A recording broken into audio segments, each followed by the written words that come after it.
Hi, my name is Don Gooding, and I am an a cappella mogul. Everybody, everybody, let's get into it. Get stupid.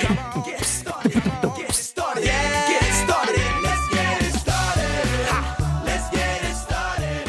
Working out a cappella. Working out a cappella. Come on, y'all. Let's get. Why not get? Let's get. So there I am in 1991. I'm a technology venture capitalist, and I'm living in New Jersey with my wife. We're going to Maine on vacation. She's saying yet again, I want to move to Maine. Well, I'm a technology venture capitalist. What am I going to do in Maine? We're driving past Freeport. I think LL Bean is here. They're in the catalog business.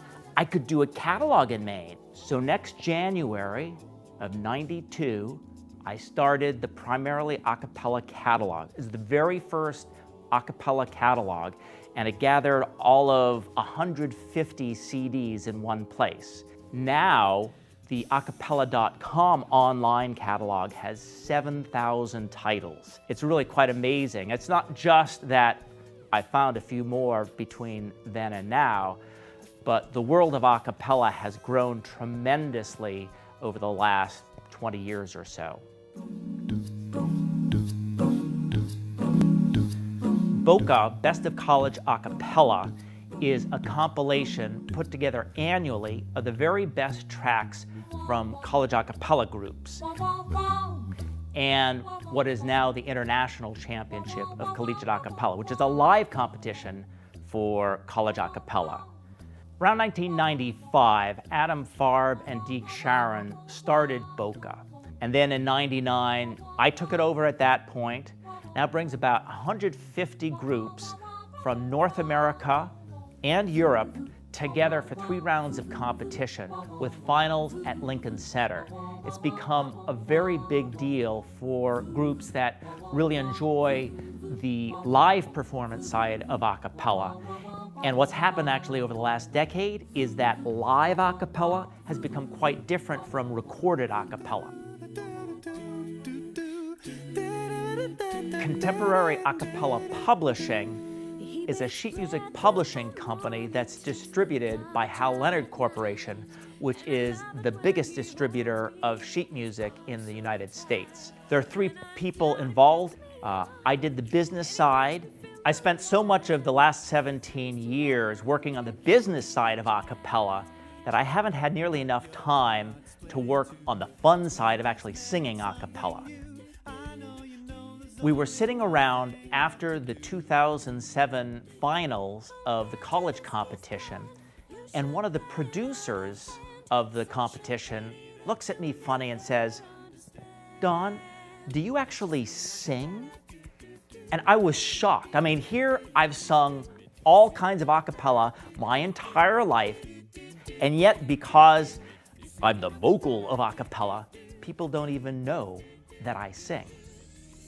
I can sing, by the way. Mom, you know how moms are. She says that when she was changing my diapers, she would sing to me, I'd sing back perfectly on pitch. Well, you know Mom. When we were little kids going on vacations down to Cape Cod, my dad would get us harmonizing. Then, when I was in the 6th grade, I was in this really amazing class. It was the pilot program to adopt the Kodály method of teaching music to the United States. It had been developed in Hungary behind the Iron Curtain by Zoltán Kodály. Anyways, we went over to Budapest and Kecskemét in 1970, and we made this sort of dorky little film called Let's Sing Together. Well, it was the first time I was on camera singing a cappella. Now, Don, do you think you could sing and name the intervals vertically in the first 2 measures? La, perfect octave, G, perfect fourth. Later on in high school, I did as much music as I could. In addition to instruments, I sang in the high school glee club, and I was in a barbershop quartet called the Harmoniers. We had our straw hats, we had our striped vests, and oh boy, did we look great. And in my junior year in high school, I went to visit my older sister at Yale. When I got there, I heard 2 of the 15 student organized groups that were there on the campus. And when I heard those 2 groups performing, besides being a little bit under the influence of grain alcohol punch, I said, yes, this is where I want to go. I want to go sing a cappella at Yale. And that's what I did. Although I nominally majored in economics, really it was a cappella that filled my life. There were 5 groups there open to all undergraduate men, and I got into all 5, but the group that I really wanted to be in was the SOBs, the Society of Orpheus and Bacchus. This was the animal house of college a cappella. I did some things there that will disqualify me forever from running for public office, but we had a great time. Every Tuesday night, the SOBs would go to Maury's, and we would sing, and we would drink, and we would drink, and we would sing. And it really was the essence of a cappella, which is to have fun while you're singing. The SOBs, by the way, are the group that Sam Weissman sang with. So my senior year, I got to sing with the Yale Whiffenpoofs. And the Yale Whiffenpoofs, they've been around the longest of any college a cappella group. It's a little stuffy sometimes because they sing in white tie and tails. We sang the Star-Spangled Banner at the Cotton Bowl. We sang when Robert Redford came to visit Yale. We sang for King Hussein of Jordan as we were touring around Europe. Over the years, I've sung with a whole bunch of a cappella groups. When I was a professional in the venture capital business, I sang with Jersey Transit, and then when I moved to Maine, I started a group, Acapella, and currently I'm singing with a group called Evensong, which is a hospice choir, which is singing a cappella for people at the end stages of life.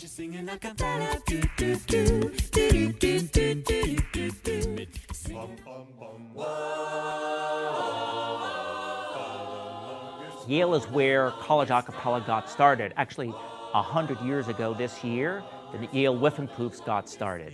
If you go back to the very beginning, it was 5 guys. They were all singing with the Glee Club, but they wanted to sing their music their way. And so they got together in their favorite little bar, Maury's, and the 5 of them just sat around and they started singing. And they sang the music that they wanted to sing, and they did it their way. And they were having a great time. And they were singing, and they were drinking and singing. The combination of alcohol and a cappella actually has a tradition in other parts of the a cappella world. In barbershop, which was actually a very popular form of a cappella music back in the late 1890s through about 1920, it was very common for barbershoppers to get together and get pretty sloshed while they were singing.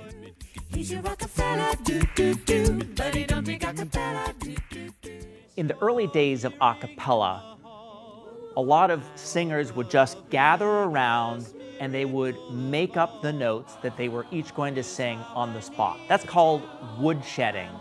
That's a technical term because you'd go do it by the woodshed. In the early days of barbershop, for example, some great jazz musicians like Louis Armstrong actually got their start improvising harmonies as a barbershop quartet down on the street corner.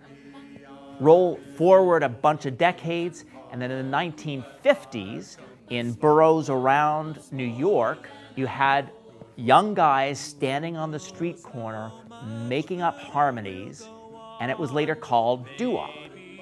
Today, though, a lot of the complicated arrangements you hear are actually the work of a single person who imagines the music in their head. They sit down at a computer and they use the program to put all of those notes together. That arrangement now is an extremely important part of the a cappella art form. Cause he's such a funky fella.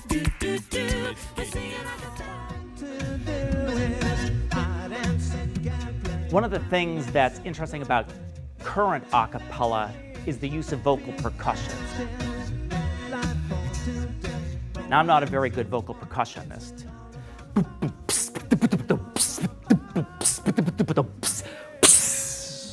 But it's fun.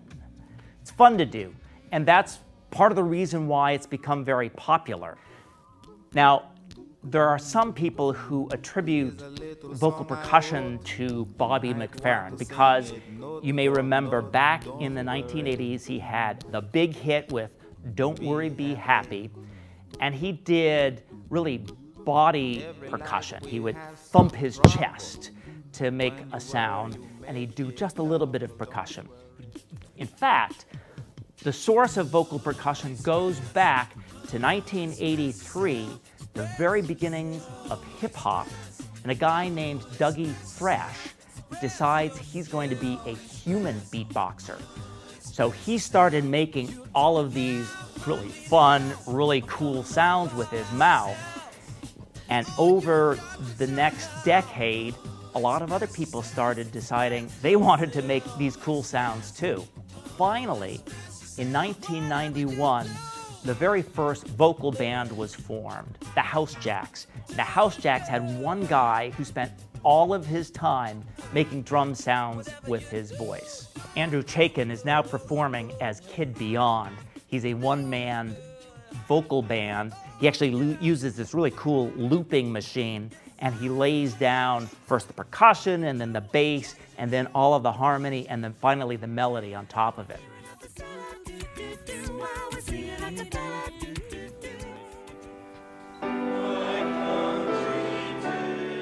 Everyone can sing.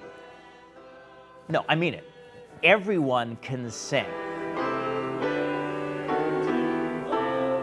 In Japan, in order to be an elementary school teacher, you have to be able to play the piano and you have to be able to sing in tune.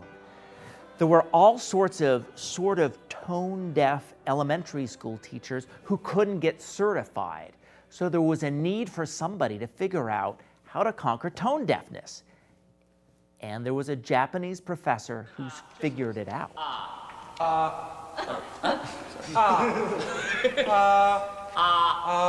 This is why I think there's an opportunity to have a reality TV show called Extreme Vocal Makeover, Revenge of the Tone Deaf.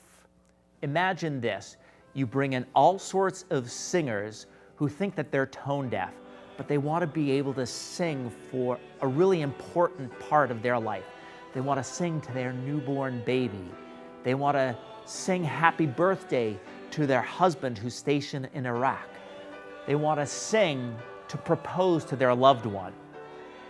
All of these people today think that they're tone deaf, but on Extreme Vocal Makeover, Revenge of the Tone Deaf, all of these people will be taught how to sing.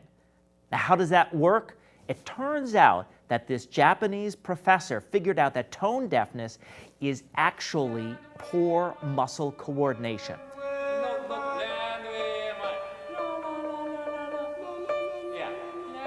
It's sort of like if you're a baseball pitcher and you're moving your arm, you actually have a whole bunch of muscles that all have to be coordinated to make it move up and down. It's the same with your voice.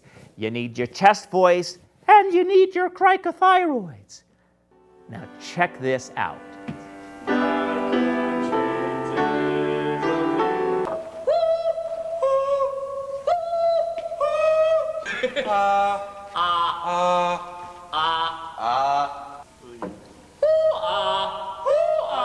Okay. No.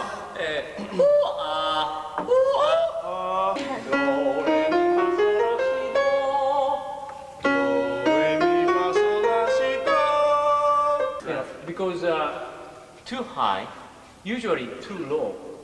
But your case, you need more chest side. Where am I? No,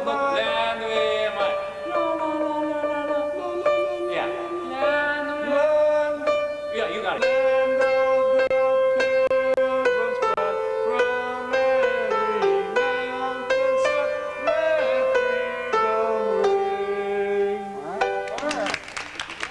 You'll finally be able to see these people be able to sing on pitch in a part of their life that is extremely important. Only one day. One day, yeah. It's 1 hour. Not so difficult. And if you train more, and you know, you can sing in tune. Not only this song. So you can imagine that after these people who have never sung on tune before, they're able to finally sing on pitch. The television possibilities are amazing.